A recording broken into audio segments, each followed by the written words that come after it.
11 जुलाई 2006 माया नगरी मुंबई हर रोज की तरह अपनी रफ्तार में डूबी हुई थी। हर कोई अपने कल की चिंता छोड़ आज की भाग दौड़ में लगा था। सुबह होते ही काम काजी लोग दफ्तर के लिए निकल चुके थे। स्टूडेंट्स को अपनी क्लास पहुंचने की जल्दी थी, तो वही फिल्मी दुनिया में अपना नाम बनाने का सपना देखने वाले न्यू कमर ऑडिशंस की लाइन में खड़े थे। सुबह से दोपहर हुई और फिर दोपहर से शाम।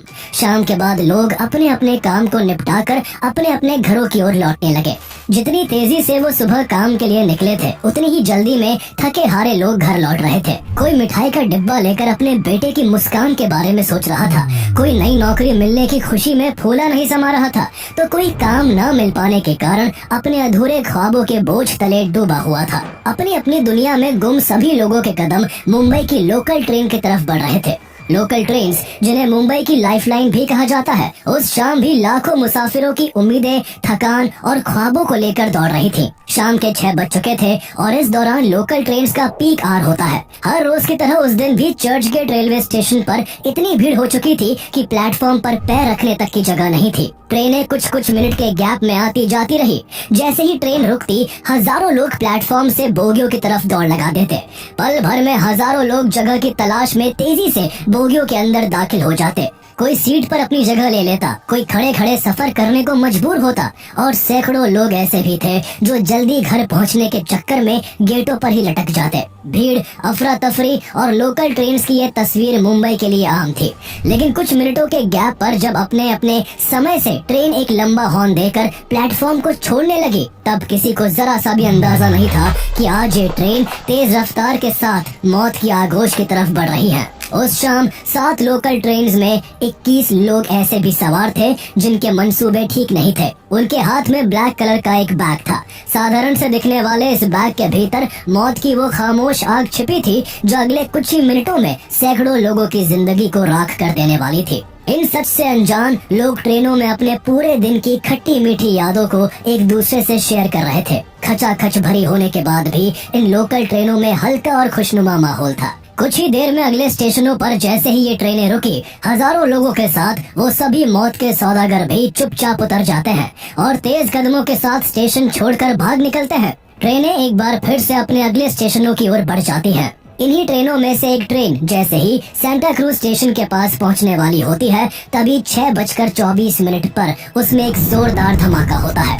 कुछ ही सेकंड्स में 9 लोगों की जान चली गई और दर्जनों लोग बुरी तरह से घायल हो गए। पहले लोगों को लगा कि ट्रेन में कोई सिलेंडर ब्लास्ट होने की वजह से ये हादसा हुआ है, लेकिन उनका ये भरम तब टूट गया जब अगले कुछ सेकंड्स में ही बांद्रा खार रोड के बीच तेज रफ्तार से चल रही एक और लोकल ट्रेन में जोरदार विस्फोट हो जाता है। धमाके की आवाज से पूरा इलाका थर्रा उठता है और आसमान काले धुएं से भर जाता है। लोहे की बोगियां टूटकर टेढ़ी हो जाती हैं, सीट्स टूटकर नीचे की ओर धंस जाती है। कोई बोगी के अंदर ही अपनी जान गंवा बैठता है, तो कोई तेज रफ्तार ट्रेन से एक झटके में बाहर जमीन पर गिरकर अपनी जान खो देता है। इस धमाके में 22 मासूम लोग अपने घर पहुंचने से पहले ही दर्दनाक मौत की बाहों में समा जाते हैं। सैकड़ों लोग बुरी तरह से घायल हो जाते हैं। किसी का सर फटता है, किसी के शरीर में ट्रेन के टुकड़े धंस जाते हैं। कोई अपना हाथ गंवा देता है, तो कोई भारी चोट लगने से कोमा में चला जाता है। एक झटके में खुशनुमा माहौल दर्द भरी चीख पुकार में बदल जाता है। खून से सनी ट्रेन की बोगियां, उसमें कटी फटी लाशें और उन पर बिखरे हुए वो मिठाई के डिब्बे जिन्हें लोगों ने खुशियां बांटने के लिए खरीदा था। हर तरफ यही मंजर था। भगदड़ थी, दर्द था, लाशें थी और घायल होकर सैकड़ों करहाते लोग थे। लेकिन ये तो बस एक शुरुआत थी। धमाकों का ये सिलसिला यही नहीं रुकता। मुंबई की लाइफलाइन कहलाने वाली लोकल ट्रेनें आज आग का गोला बन चुकी थी। इन 2 धमाकों के केवल 1 मिनट बाद 6:25 पर जैसे ही एक लोकल ट्रेन जोगेश्वरी स्टेशन के प्लेटफॉर्म नंबर 1 पर आकर रुकती है, उसमें दिन का तीसरा धमाका हो जाता है। उसके अगले ही मिनट 6:26 पर चर्च गेट बोरीवली की एक और लोकल जब माहिम जंक्शन के प्लेटफॉर्म नंबर 3 पर आकर रुकी, उसमें दिन का चौथा धमाका होता है। ट्रेन के प्लेटफॉर्म पर होने की वजह से ये दोनों धमाके सबसे ज्यादा खतरनाक थे। धुएं के गुबार में कुछ भी दिखाई नहीं दे रहा था। दोनों जंक्शंस पर भगदड़ मच चुकी थी। ट्रेन की बोगियों के अंदर का मंजर किसी युद्ध के मैदान से कम नहीं था। हर तरफ बस खून, चीखें, टूटे फूटे शरीर और लाशें थी। तीसरे धमाके में 28 और चौथे में 43 लोग अपनी जिंदगी खो बैठे। 3 मिनट के भीतर 4 अलग अलग ट्रेनों में धमाके की खबर से पूरा इलाका सहम उठता है। रेलवे स्टेशन के अधिकारियों के दफ्तरों की फोन की घंटियां घनघनाने लगती है। किसी को कुछ समझ नहीं आ रहा था ये क्या और क्यों हो रहा है, लेकिन अफरा तफरी के उस माहौल में कोई रिस्पांस देने से पहले ही 3 मिनट बाद फिर से 6:29 पर मीरा रोड और भयंडर के बीच फुल स्पीड से ट्रैवल कर रही एक और लोकल ट्रेन में 5वां धमाका होता है और पल भर में 31 लोग अपनी जान खो देते हैं। अब लोग समझने लगे थे कि ये कोई हादसा नहीं बल्कि सोचा समझा आतंकी हमला है। ट्रेनों में सवार लाखों लोगों के अंदर अब डर पैदा हो गया था कि कहीं अगला धमाका उनकी ट्रेन में ही ना हो जाए। किसी को कुछ भी नहीं पता था कि अगला धमाका कहाँ होगा और आतंक का ये खेल कब खत्म होगा। सबके अंदर 1993 मुंबई सीरियल ब्लास्ट की यादें ताजा हो गई थी, जब मुंबई में कुछ ही वक्त के अंदर अलग अलग जगहों पर 12 बॉम्ब ब्लास्ट हुए थे। दिन और तारीख भले ही अलग थी, लेकिन खौफ का मंजर आज भी बिल्कुल उसी दिन के जैसा था। ट्रेन में सवार लोगों की सांस अटकी हुई थी, लेकिन इससे पहले कि लोग कुछ और समझ पाते, सिर्फ 1 मिनट बाद 6:30 पर Churchgate Virar local train जो उस वक्त माटुंगा रोड और माहिम जंक्शन के बीच ट्रैवल कर रही थी, उसमें दिन का 6वां धमाका हो जाता है और 28 लोग अपनी जिंदगी से हाथ धो बैठते हैं। अब तक पूरे शहर में हड़कंप मच चुका था। 6 मिनट में 6 धमाकों की दर्दनाक खबर ने पलक झपकते ही टीवी, रेडियो और मोबाइल के जरिए पूरे देश को हिला दिया। मुंबई पुलिस ने तुरंत वेस्टर्न रेलवे के सभी स्टेशनों पर हाई अलर्ट जारी कर दिया। पुलिस को मोबिलाइज किया गया। हजारों पुलिसकर्मी घटना स्थलों की तरफ रवाना हुए, लेकिन दिक्कत ये थी, जैसे ही पुलिस एक धमाके की जगह पहुंचने के लिए निकलती, अगले ही पल किसी दूसरी जगह से धमाके की खबर आ जाती। हर फोन कॉल में मौत की चीखें थी, ट्रेनों के अंदर और बाहर बिखरी हुई लाशें थी और बचे हुए लोगों के चेहरे पर डर, गुस्सा और बेबसी थी। 6वें धमाके के बाद जब 5 मिनट बीत जाते हैं और अगला धमाका नहीं होता, तो लोग थोड़ी राहत की सांस लेते हैं। उन्हें लगता है कि मौत का ये खेल शायद अब खत्म हो गया है, लेकिन अगले ही पल 6:35 पर चर्च गेट विरार लोकल की एक और ट्रेन जो बोरीवली इलाके से गुजर रही थी, उसमें उस दिन का 7वां धमाका होता है और 26 और लोग अपनी जान गंवा बैठते हैं। केवल 11 मिनट के अंदर 7 धमाके हो चुके थे, जिनमें 209 लोग अपनों से हमेशा के लिए बिछड़ गए और 700 से ज्यादा लोग बुरी तरह से घायल हो गए। मुंबई की रफ्तार जो कभी नहीं रुकती थी, आज मौत के खौफ के आगे ठहर गई थी। ये सभी बम धमाके मुंबई की वेस्टर्न रेलवे लाइन पर चलने वाली लोकल ट्रेनों में किए गए थे। आतंकियों ने इन धमाकों के लिए प्रेशर कुकर बॉम्ब्स का इस्तेमाल किया था। इस तरह के बम विस्फोट भारत में इससे पहले कभी नहीं हुए थे। हर बम को 7 लोकल ट्रेन के फर्स्ट क्लास कंपार्टमेंट में रखा गया था। ये बॉम्ब्स लोकल ट्रेनों की भीड़, रफ्तार, लोकेशन और टाइमिंग को देखते हुए टाइमर से फिट किए गए थे। अब धमाकों का सिलसिला तो थम गया था, लेकिन सवाल ये था कि आखिर वो लोग थे कौन जिन्होंने इतने वेल प्लान तरीके से इन 7 ट्रेनों में ये बॉम्ब ब्लास्ट किया था। इन सीरियल ब्लास्ट का मास्टरमाइंड कौन था और आखिर ये घिनौनी साजिश कब, क्यों और कैसे रची गई। 11 July 2006, a date that remains etched in the hearts of every Mumbaiker. A string of powerful blasts rocked India's financial capital, Mumbai. After jumping from the train, what I could see was that there were dead bodies, people were injured, they had lost their hands, legs. More than 200 people were killed and about 700 were injured. Till date, the 2006 Mumbai train bombing remains a devastating episode in Mumbai's entire history. Mumbai train blast की जड़ें साल 2002 के गोधरा कांड और उसके बाद फैले दंगों से जुड़ी हैं। दरअसल 27 फरवरी 2002 को गुजरात के गोधरा स्टेशन के पास साबरमती एक्सप्रेस के कोच नंबर S6 में कुछ एक्सट्रीमिस्ट द्वारा आग लगा दी गई थी। इस कोच में अयोध्या से लौट रहे कार सेवक सवार थे। आग की चपेट में आकर 59 कार सेवकों की जान चली गई। इसके बाद पूरे गुजरात में कम्युनल दंगे भड़क उठे, जिसमें सैकड़ों हिंदू और मुस्लिम मारे गए। दंगे भले ही कुछ दिनों में शांत हो गए थे, लेकिन students Islamic movement of India यानी सिमी जैसा टेररिस्ट ऑर्गेनाइजेशन इसे कभी नहीं भूला। ये आतंकी संगठन इस दंगे में मारे गए मुस्लिमों के लिए गुजराती हिंदुओं को दोषी मानकर बदले की आग में जलता रहा। सिमी पहले से ही भारत सरकार से बदला लेने को बेकरार था।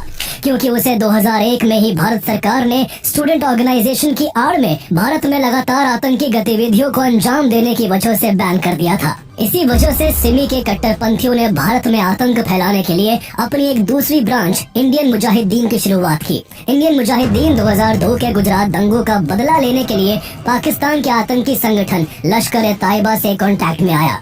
लश्कर-ए-तायबा भी गुजरात दंगों का बदला लेना चाहता था। इसकी प्लानिंग प्लॉटिंग के लिए गुजरात दंगों के कुछ महीने बाद इंडियन मुजाहिदीन का एक मेंबर फैजल शेख लश्कर-ए-तायबा के बुलावे पर पाकिस्तान जाता है। वो करीब 2 साल तक पाकिस्तानी आतंकियों के बीच रहता है और वहाँ लश्कर के कैंप में रहकर आतंक की पूरी ट्रेनिंग लेता है। उसके अंदर भारत के लिए इस कदर नफरत भर चुकी थी कि वो जल्दी से जल्दी भारत पर हमला करके हजारों लोगों की जान लेने को व्याकुल हो रहा था। इसी नफरत और आतंक की बुनियाद पर पाकिस्तान में मुंबई ट्रेन बॉम्बिंग्स की घिनौनी साजिश रची जाती है। लश्कर-ए-तायबा इंडियन मुजाहिदीन के साथ मिलकर मुंबई की लोकल ट्रेन्स को निशाना बनाकर मुंबई की कमर तोड़ना चाहता था, लेकिन इतने बड़े प्लान के लिए उसे फैजल शेख की तरह कुछ और भारतीय मुस्लिम कट्टरपंथियों की जरूरत थी। इसलिए 2004 में लश्कर-ए-तायबा ने फैजल शेख को वापस भारत भेजकर भारत से कुछ और लड़कों को पाकिस्तान भेजने को कहा। लश्कर-ए-तायबा के आदेश पर फैजल भारत लौटकर अपने भाई मुजम्मिल, डॉक्टर तनवीर,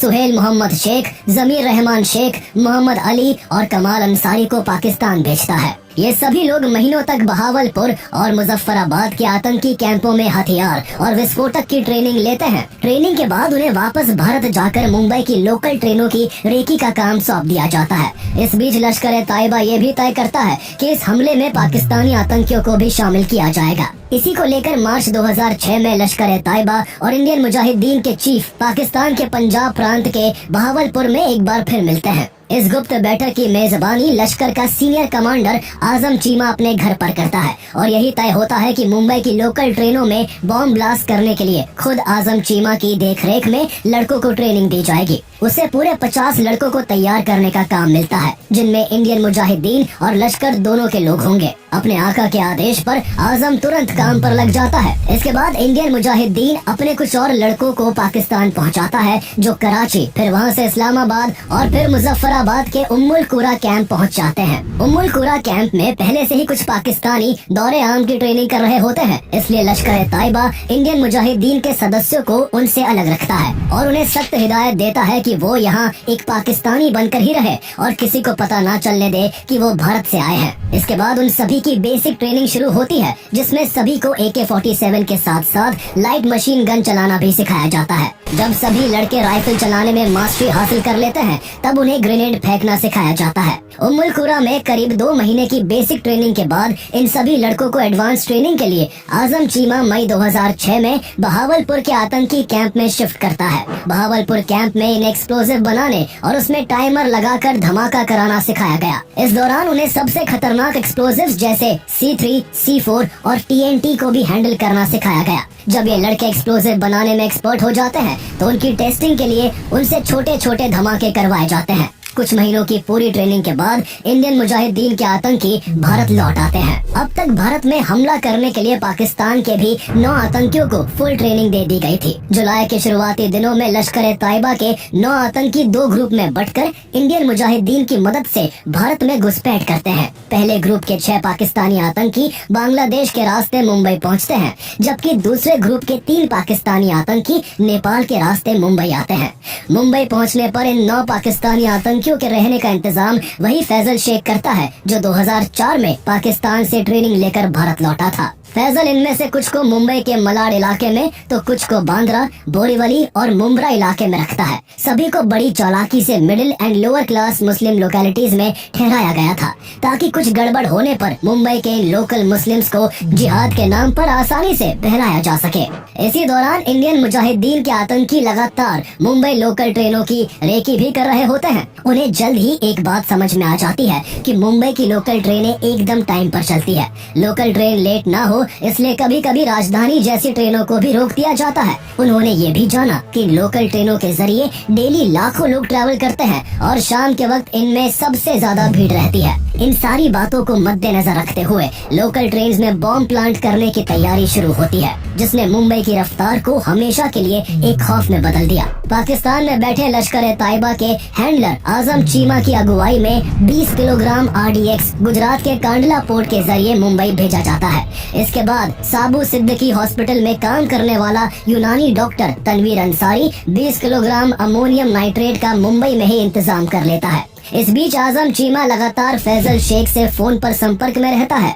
वो उसे फोन पर ही आगे की प्लानिंग की ब्रीफिंग देता रहता है कि कब क्या करना है, कैसे करना है। इस पूरी साजिश की फंडिंग भी बेहद सिस्टमैटिक तरीके से की जाती है। हवाला के जरिए इस हमले में होने वाले खर्चे के लिए फैजल शेख को बीच बीच में पैसा भी भेजा जाता है, जिसमें कुछ रकम सऊदी अरब से रिजवान डावरे और दुबई से राहिल उताउर रहमान शेख के जरिए भी आती है। इसके बाद एक्सप्लोजिव बनाने का काम शुरू होता है। सेंटा क्रूज की 2 अलग अलग दुकानों से 5 लीटर के 8 प्रेशर कुकर खरीदे जाते हैं। फिर इन प्रेशर कुकरों को RDX और अमोनियम नाइट्रेट समेत गोवंडी में शेख मोहम्मद अली के घर पहुंचा दिया जाता है, जहां मौत के सामान को तैयार किया जाने वाला था। हर कुकर में 2 किलो RDX और 3.5 किलो अमोनियम नाइट्रेट को मिलाया गया। इन दोनों के मिक्सचर से विस्फोटक क्षमता 3 गुना तक बढ़ जाती है। लेकिन मकसद सिर्फ धमाका करना नहीं था, बल्कि ज्यादा से ज्यादा लोगों को मारना था। इसलिए हर प्रेशर कुकर में लोहे की धारदार कीलें भरी गई, ताकि धमाके के वक्त वो गोलियों की तरह उड़कर हर शरीर को छलनी कर दे। इसके बाद तीनों चीजों को अच्छे से मिलाकर पैक किया गया। फिर उसमें डेटोनेटर और टाइमर सेट किया गया, ताकि सब कुछ तय वक्त पर बिना किसी चूक के फट सके। जब सभी प्रेशर कुकर बॉम्ब तैयार हो गए तो उन्हें बांद्रा में फैजल शेख के घर लाया गया, जहां से उन्हें अटैक वाले दिन रवाना किया जाना था। मुंबई को दहलाने के लिए 11 जुलाई 2006 की तारीख चुनी गई। ट्रेन हुए 50 आतंकियों में से 21 को इस काम के लिए सिलेक्ट किया गया। तय हुआ कि 21 लोग 7 ग्रुप में बंटकर चर्च गेट से खुलने वाली 7 लोकल ट्रेन को निशाना बनाएंगे। हर ट्रेन के फर्स्ट क्लास कंपार्टमेंट में एक प्रेशर कुकर बम रखा जाएगा, क्योंकि यही वो डिब्बे थे जिनमें मुंबई में रहने वाले अधिकतर गुजराती सफर करते थे। और इस तरह आतंकी संगठन इस हमले में ज्यादा से ज्यादा गुजरातियों की हत्या करके 2002 गुजरात दंगे का बदला लेना चाहते थे। लेकिन प्लानिंग यही नहीं रुकी। हर प्रेशर कुकर बम उस ट्रेन में रखा जाना था जिसके पीछे कम से कम 2 ट्रेनें और चल रही हो, ताकि धमाके के बाद न सिर्फ जाने जाए बल्कि रेस्क्यू तक पहुंचने का रास्ता भी बंद हो जाए। साथ ही ये भी तय किया गया कि सभी 7 टारगेटेड ट्रेनें धमाके के वक्त 50 किलोमीटर के दायरे में ट्रैवल कर रही हो, ताकि एक लिमिटेड एरिया के अंदर ज्यादा से ज्यादा आतंक का खौफनाक मंजर कायम हो सके। सब कुछ प्लान हो जाने के बाद 11 जुलाई 2006 का दिन आ जाता है। 11 जुलाई की शाम करीब 4 बजे 21 आतंकी 7 ग्रुप्स में डिवाइड हो जाते हैं। हर ग्रुप में 2 भारतीय और 1 पाकिस्तानी आतंकी शामिल था। हर ग्रुप को एक ब्लैक बैग सौंपा गया, जिसमें एक्सप्लोजिव से भरा एक प्रेशर कुकर रखा था। इसके बाद सभी 7 ग्रुप्स बांद्रा से अलग अलग टैक्सी लेकर चर्च गेट स्टेशन की ओर निकल जाते हैं और शाम के करीब 5:15 पर चर्च गेट स्टेशन पहुंच जाते हैं। वहां पहुंचकर सबने पहले से तय और पहचान रखी उन ट्रेनों का इंतजार किया जो नॉर्थ की ओर जाने वाली थी। जैसे जैसे यहाँ ट्रेन आती जाती रही, आतंकी चुपचाप पहले से तय की गई अपनी अपनी ट्रेन में भीड़ के साथ सवार हो जाते हैं। ट्रेन में चढ़ते ही प्रेशर कुकर बॉम्ब से भरे बैग को फर्स्ट क्लास के ओवरहेड लगेज रैक पर रख दिया गया, ठीक उसी तरह जैसे कोई आम मुसाफिर अपना बैग रखता है। प्रेशर कुकर में पहले से टाइमर सेट किया गया था, इसलिए ये आतंकी बिना किसी जल्दबाजी के अपनी अपनी ट्रेन के अगले स्टेशनों पर उतरकर भीड़ में ऐसे गायब हो गए जैसे कुछ हुआ ही न हो। लेकिन भीड़ भाड़ और अफरा तफरी में उन 21 आतंकियों में से एक पाकिस्तानी आतंकी ट्रेन से उतर नहीं पाया और वही उसकी आखिरी सवारी साबित हुई। इसके बाद 6:24 पर 2 अलग अलग ट्रेनों में जोरदार धमाका होता है। स्टेशन, प्लेटफॉर्म और डिब्बों में एक साथ चीख पुकार मच गई। लोग समझ ही नहीं पाए कि हुआ क्या है, लेकिन अगला झटका आने में ज्यादा वक्त नहीं लगा। अगले 10 मिनटों में 5 और धमाके हुए। इस तरह से उस दिन 7 अलग अलग ट्रेनों में केवल 11 मिनट के अंदर पूरे 7 धमाके हुए, जिनमें 209 लोग अपनी जान गंवा बैठे और 700 से भी ज्यादा लोग बुरी तरह जख्मी हो गए। कुछ के हाथ पांव उखड़ गए, कुछ अपनी आंखें खो बैठे और कुछ जिंदगी भर के लिए अपाहिज हो गए। इन बम धमाकों में मारे गए 209 लोगों में एक पाकिस्तानी आतंकी भी था, जो अपने ही रखे बम के साथ ट्रेन में ही रह गया था। मुंबई की 7 लोकल ट्रेनों में हुए इस सिलसिलेवार धमाकों ने पूरी मुंबई को हिला कर रख दिया था। जैसे ही धमाकों की खबर फैली, मुंबई पुलिस की गाड़ियां घटना स्थलों की ओर दौड़ पड़ी। पूरे शहर में सायरन की आवाजें गूंजने लगी। शुरुआत में लोग और पुलिस दोनों यही मानकर चल रहे थे कि शायद किसी ट्रेन में सिलेंडर फटा है, लेकिन जब कुछ ही मिनटों के अंदर एक के बाद एक 7 धमाके हुए तो 1993 के सीरियल बम ब्लास्ट की यादें ताजा हो गयी। 11 मिनट बाद धमाकों का सिलसिला पूरी तरह से थम चुका था, लेकिन उसके बाद भी ट्रेनों में सवार लोग सहमे हुए थे। किसी को नहीं पता था अगला धमाका कब और कहां हो सकता है और कौन अपनी जान गंवा बैठेगा। जैसे ही खबर केंद्र सरकार तक पहुंची, महाराष्ट्र और देश के सभी बड़े शहरों को हाई अलर्ट पर रख दिया गया। मुंबई के दोनों एयरपोर्ट्स पर सिक्योरिटी बढ़ा दी गई। वेस्टर्न रेलवे लाइन को पूरे एक दिन के लिए बंद कर दिया गया। तब ये पहली बार था जब मुंबई की इस सबसे बिजी लाइन को पूरे दिन के लिए बंद किया गया था। सरकार ने तुरंत इमरजेंसी हेल्पलाइन नंबर जारी किए ताकि लोग अपने परिजनों की खबर ले सके। घायलों को फौरन इलाज दिलाने के लिए रेस्क्यू टीमें एक्टिवेट की गई। इसी बीच मुंबई पुलिस सभी 7 ब्लास्ट साइट्स पर पहुंचकर हमले की जांच शुरू कर चुकी थी, लेकिन अब तक उनके हाथ कोई सुराग नहीं लगा था। मामले की गंभीरता को देखते हुए हमले के कुछ घंटे बाद ही महाराष्ट्र गवर्नमेंट ने इस केस की जांच की जिम्मेदारी एंटी टेररिज्म स्क्वाड (ATS) को सौंप दी। ATS चीफ KP रघुवंशी ने फैसला किया कि Mumbai police commissioner AN Roy के साथ कोऑर्डिनेट करके इस हमले की जांच को आगे बढ़ाया जाएगा। उन्होंने 7 टीमें बनाई। हर धमाके वाली जगह के लिए एक डेडिकेटेड टीम थी। इन टीमों को सदाशिव पाटिल, सुनील देशमुख, दिनेश अग्रवाल, भीमराव राठौर, प्रसाद खांडेकर, अरविंद बोडकर और इकबाल शेख जैसे सीनियर ऑफिसर्स लीड कर रहे थे। सभी टीमें अपनी अपनी असाइन लोकेशन पर पहुंच गई और वहां के चप्पे चप्पे को खंगालना शुरू कर दिया। लेकिन इन सब में ATS को भारी दिक्कतों का सामना करना पड़ रहा था, क्योंकि उस समय मॉनसून का समय था और मुंबई में भारी बारिश हो रही थी, जिससे घटना स्थल के आसपास काफी पानी जमा था। इसके बावजूद बॉम्ब डिटेक्शन और डिस्पोजल स्क्वाड की टीम अपने 20 ऑफिसर्स, 50 कांस्टेबल और 5 खोजी कुत्तों की मदद से रात भर जांच करती रही। आखिरकार काफी मेहनत के बाद पहली सफलता जोगेश्वरी ब्लास्ट साइट पर मिली, जहां bomb detection and disposal squad की टीम को एक प्रेशर कुकर का हैंडल मिला। इसके बाद आगे की जांच में पुलिस को धमाकों वाली 7 साइट से ऐसे ही प्रेशर कुकर के हैंडल के एविडेंसेस मिले। इससे पुलिस को पता चल सका कि धमाके प्रेशर कुकर बम से किए गए थे। अब जांच को आगे बढ़ाने की दिशा मिल चुकी थी। पुलिस ने फौरन उन दुकानों का पता लगाना शुरू किया जहां से ये कुकर खरीदे गए थे। जांच में पता चला कि सभी प्रेशर कुकर कंचन कंपनी के थे, जिन्हें सेंटा क्रूज की 2 अलग अलग दुकानों से आतंकियों ने हमले से कुछ दिन पहले खरीदा था। इसी दौरान धमाके में इस्तेमाल किए गए विस्फोटकों के अवशेष भी मिले,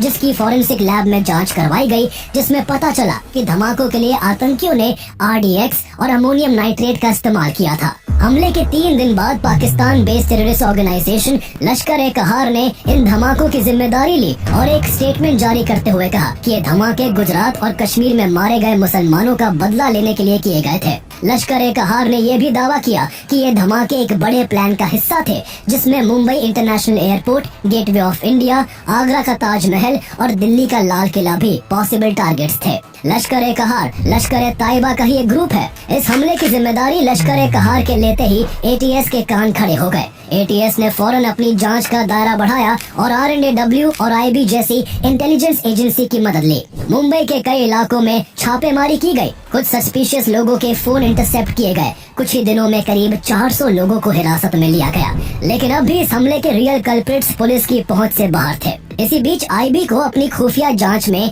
कमाल अंसारी नाम के एक शख्स पर इस हमले में शामिल होने का शक हुआ। इसके बाद उसकी लोकेशन को लगातार ट्रैक किया जाने लगा। 18 जुलाई को कमाल अंसारी ने जैसे ही अपने बहनोई मुमताज चौधरी से फोन से कांटेक्ट किया, पुलिस ने तुरंत उसकी लोकेशन ट्रेस कर ली। उस समय कमाल अंसारी बिहार की मधुबनी जिले के बसुपट्टी इलाके में था। उसे अरेस्ट करने के लिए ATS की एक टीम तुरंत बिहार के लिए रवाना हो गई और कुछ दिनों के बाद कमाल अंसारी को मधुबनी के बसुपट्टी से गिरफ्तार कर लिया गया। उसके बहनोई मुमताज चौधरी को भी नवी मुंबई से अरेस्ट किया गया, पर पुलिस की जांच में वो बेदाग साबित हुआ। लेकिन कमाल अंसारी से पूछताछ करने पर पुलिस का शक उस पर और भी गहरा हो गया। जब पुलिस ने उससे सख्ती से पूछताछ की तो वो थोड़ी ही देर में टूट गया। उसने न सिर्फ हमले में खुद के शामिल होने की बात कबूल की, बल्कि साजिश से जुड़े कई और नाम भी उगले।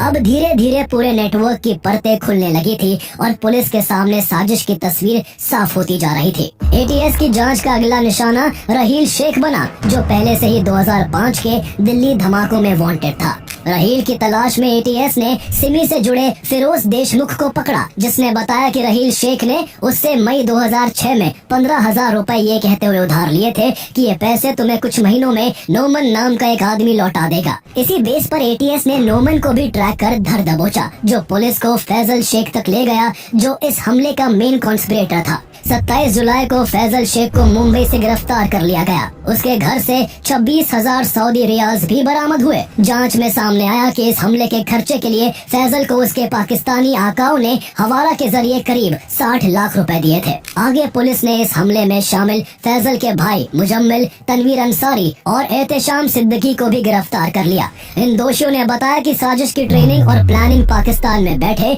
लश्कर तैयबा के आजम चीमा ने की थी। पुलिस फैजल शेख, कमाल अंसारी और एहतेशाम सिद्दीकी का बैंगलोर की फॉरेंसिक साइंसेज लेबोरेटरी में नार्को टेस्ट करवाती है।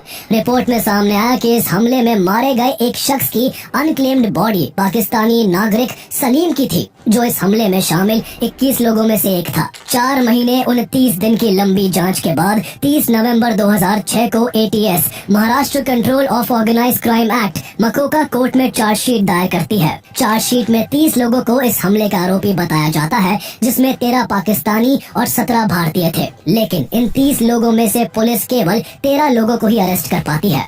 2007 में गिरफ्तार किए गए 13 आरोपियों के खिलाफ मकोका कोर्ट में सुनवाई शुरू होती है।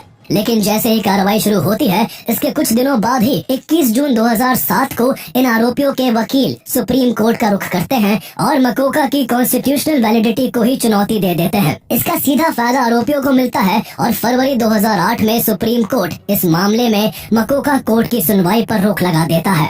इसी दौरान साल 2009 में इंडियन मुजाहिदीन का एक मेंबर सादिक शेख, जो पहले से ही इंडियन मुजाहिदीन के कई केसों में गिरफ्तार था, वो इस केस को भटकाने के लिए पुलिस कस्टडी में ही एक इंग्लिश न्यूज़पेपर इंडियन एक्सप्रेस को इंटरव्यू देता है।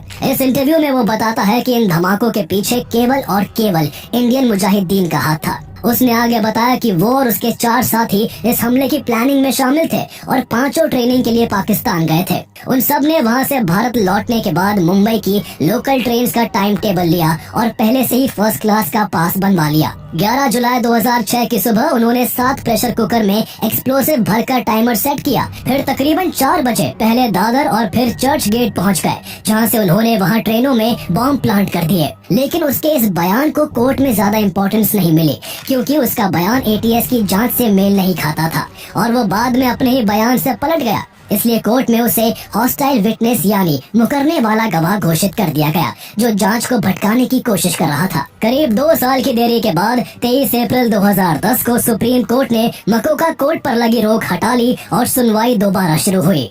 इस दौरान एटीएस और मुंबई पुलिस पर भी आरोप लगे कि उन्होंने कुछ निर्दोष लोगों को भी जबरदस्ती इस केस में फंसा दिया है और उन्हें 3rd डिग्री टॉर्चर देकर जबरदस्ती उनसे जुर्म कबूल करवाया है। इन आरोपों के कारण कोर्ट ने इस केस में बेहद सतर्कता से सुनवाई की और मामला लंबा खिंच गया। एटीएस ने इन 13 आरोपियों के खिलाफ कोर्ट में करीब 200 गवाह पेश किए। वही आरोपियों ने भी अपने बचाव में करीब 50 गवाहों को बुलाया। ट्रेन ब्लास्ट के करीब 8 साल बाद अगस्त 2014 में इस केस की सुनवाई पूरी हुई और आखिरकार 11 सितंबर 2015 को मकोका कोर्ट के जज YD शिंदे ने 13 में से 12 आरोपियों को इस मामले में दोषी करार दिया। एक आरोपी अब्दुल वाहिद को सबूतों के अभाव में बरी कर दिया गया। उस पर आरोप था कि उसने पाकिस्तानी आतंकियों को अपने घर में पनाह दी थी, लेकिन एटीएस इस आरोप को कोर्ट में साबित नहीं कर पाई थी। इसके बाद मकोका कोर्ट ने 30 सितंबर 2015 को 12 दोषियों में से फैजल शेख, आसिफ खान, कमाल अंसारी, एहतेशाम सिद्दीकी और नवीद खान को फांसी की सजा सुनाई। इन 5 को ट्रेन में बम प्लांट करने का दोषी पाया गया। बाकी के 7 दोषियों मोहम्मद साजिद अंसारी, मोहम्मद अली, डॉक्टर तनवीर अंसारी, माजिद शफी, मुजम्मिल शेख, सोहेल शेख और जमीर शेख को बम बनाने में मटेरियल और लॉजिस्टिक सपोर्ट देने का दोषी मानते हुए उम्र कैद की सजा सुनाई गई। हालांकि इन 12 दोषियों ने मकोका कोर्ट के इस फैसले को बॉम्बे हाई कोर्ट में चैलेंज किया। करीब 9 साल बाद 31 जनवरी 2025 को बॉम्बे हाई कोर्ट की स्पेशल बेंच ने इस मामले में दोषियों की अपीलों पर सुनवाई पूरी की, लेकिन अभी तक अंतिम फैसला नहीं सुनाया गया है। ये कितने बड़े दुर्भाग्य की बात है कि इस हमले के 19 साल बीत जाने के बाद भी दोषियों को उनके किए की सजा नहीं मिल सकी है। जिन 21 आतंकियों ने ट्रेन में बॉम्ब ब्लास्ट किए थे, उनमें से एक की धमाके में ही मौत हो गई थी और केवल 5 लोग ही पुलिस की पकड़ में आ सके।